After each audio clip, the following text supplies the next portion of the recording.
Before I was a Catholic layman, I was an Anglican priest, an Anglican clergyman in the tradition of the Church of England. I once upon a time was Reverend Taylor Marshall or Father Taylor Marshall, and I believed at some point in my life that the Anglican tradition, the Church of England, of which Charles III is now the supreme governor, was the best expression of Christianity.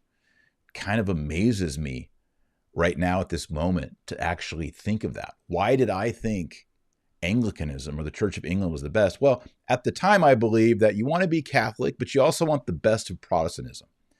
And so the Church of England, if you've watched anything of the ceremonies of the royal weddings, if you've watched anything going on with the funeral arrangements, the processions, the English have retained that medieval Catholic sense of pomp, dignity, decorum, liturgy.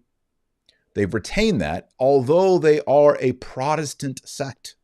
They believe in justification by faith alone, according to 39 Articles. They reject transubstantiation and the holy sacrifice of the Mass on paper, officially. So they are Protestant, but then they have liturgy. They've retained the names bishop, priest, and deacon. Part of their liturgy is carried over from the medieval liturgies, in particular the Sarum Rite, which comes from Salisbury. So, me being raised in Texas, I didn't want to be Catholic. My thinking was, and worship Mary and Our Lady Guadalupe and Infant of Prague and all these oddities. I can still have all these trappings that are Catholic and sound Catholic, and I can still be a Protestant.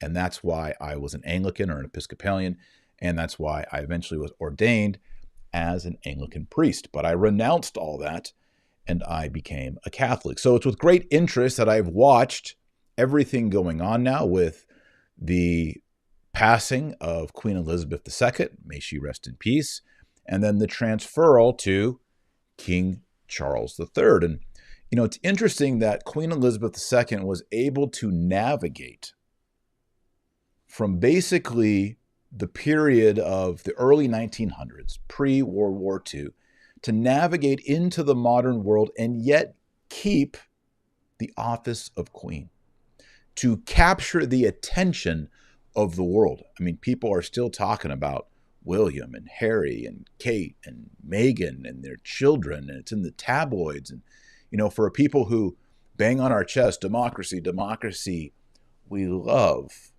this sort of Disney mythology of princesses and princes and kings and all that.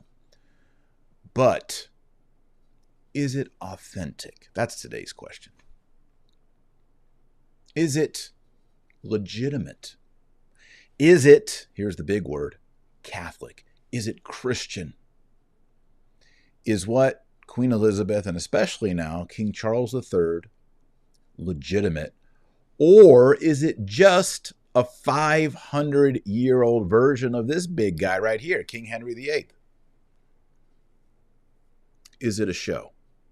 You'll remember that King Henry VIII, here on the screen, was given the title Defensor Fidei, Defender of the Faith, because he resisted Martin Luther, and yet just a few years later, he resisted and rejected the papacy, the Catholic Church, and declared himself head of the Church of England, making himself a leader of a world religion that was not traditional Christianity.